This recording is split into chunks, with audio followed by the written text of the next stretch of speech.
At some point, almost everyone hears a version of the same warning. You can build something great, or you can have something real, but not both, not fully, not at the same time. Chase the career and the relationships fray. Chase the relationship and the ambition stalls. It's a convincing story, mostly because it matches how exhausted people actually feel when they try to do both. But the exhaustion isn't proof that focus has to be split between two competing lives. It's proof of something much more specific. Most people were never taught how attention actually works, so they spend it the same clumsy way in every area of life and wonder why nothing gets enough of it.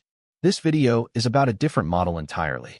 Not balance in the sense of splitting a fixed amount of attention down the middle, but focus that shifts intentionally, fully, and without guilt between the two domains that actually build a life worth having. The word balance implies a fixed scale. Attention taken from one side is automatically lost from the other.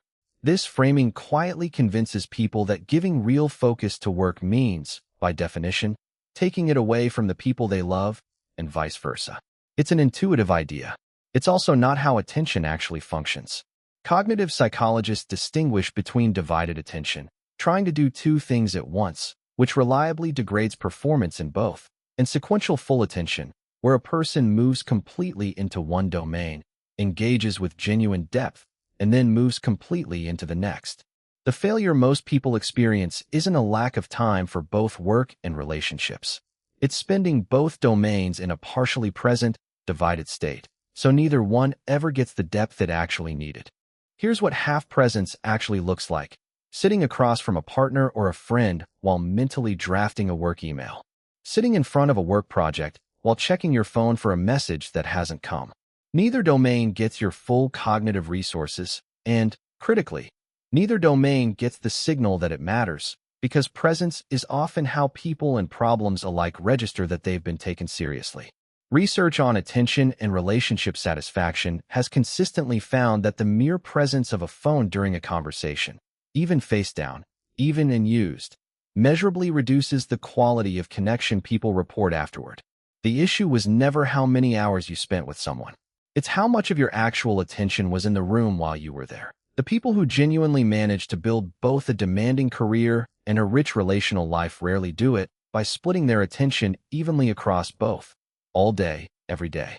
They do it through what's sometimes called domain switching, fully entering one context, working or connecting with total presence, and then fully exiting it before entering the next. This requires something most people skip entirely: a genuine transition ritual between domains. Neuroscience research on task switching shows that the brain carries measurable residue from a previous task into the next one, a phenomenon called attention residue. Walking straight from a stressful meeting into a conversation with your partner without any transition means part of your mind is still in the meeting. The people who protect their relationships most effectively aren't necessarily working fewer hours. They're taking the 90 seconds it costs to actually close one mental door before opening the next. One of the most counterintuitive findings in relationship psychology is that the total quantity of time couples spend together correlates less strongly with relationship satisfaction than the quality of attention during the time they do share. Researcher John Gottman's decades of relationship studies point to something specific. It's not grand romantic gestures or long stretches of time that predict relationship health. It's how consistently partners turn toward each other's small bids for attention in ordinary daily moments. This reframes the entire "not enough time" narrative. A person working long hours can still build a genuinely strong relationship if the time they do have is fully present. A person with abundant free time can still starve a relationship if that time is spent distracted, half listening, or mentally elsewhere. The scarce resource was never time. It's undivided attention, and that can be given in 15 focused minutes more effectively than in 3 distracted hours. The same principle runs in the other direction. Research on deep work has consistently found that focused, uninterrupted concentration produces disproportionately more valuable output than the same number of hours spent in a fragmented, constantly interrupted state. A person who works 4 hours of genuinely undivided focus regularly outproduces someone working 8 distracted, half-present hours, while also having 4 additional hours available for everything else in their life. This means the choice was never really more work hours or more relationship time.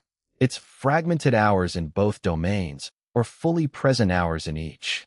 The second option, counterintuitively, tends to produce more of both success and connection than the first, because both work and relationships respond to depth of attention far more than raw quantity of time.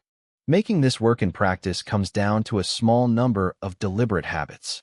Define clear domain boundaries, a specific time when work fully ends and personal presence fully begins, rather than letting the two bleed into each other all day. Build a short transition ritual, even a few minutes of silence, a walk, or simply setting the phone aside, to let attention residue clear before switching domains. And protect full presence fiercely in both directions. When you're working, actually work, without half attending to your personal life. When you're present with someone you love, actually be there, without half attending to work. This isn't about achieving perfect balance every single day. Some seasons genuinely demand more from one domain than the other, and that's a normal, honest trade-off rather than a failure. The goal isn't an impossible even split. It's making sure that whichever domain has your attention in a given moment actually is all of it. You were never actually asked to choose between building something great and having something real. You were only ever asked to stop trying to do both halfway at the same time and start giving each one what it actually needed. Your full, undivided presence, one domain at a time. Mastering your mind was never about doing more. It's about being fully wherever you already are. If this resonated with you, subscribe, because next week, we're breaking down the exact transition ritual high performers use to mentally close one part of their day before opening the next.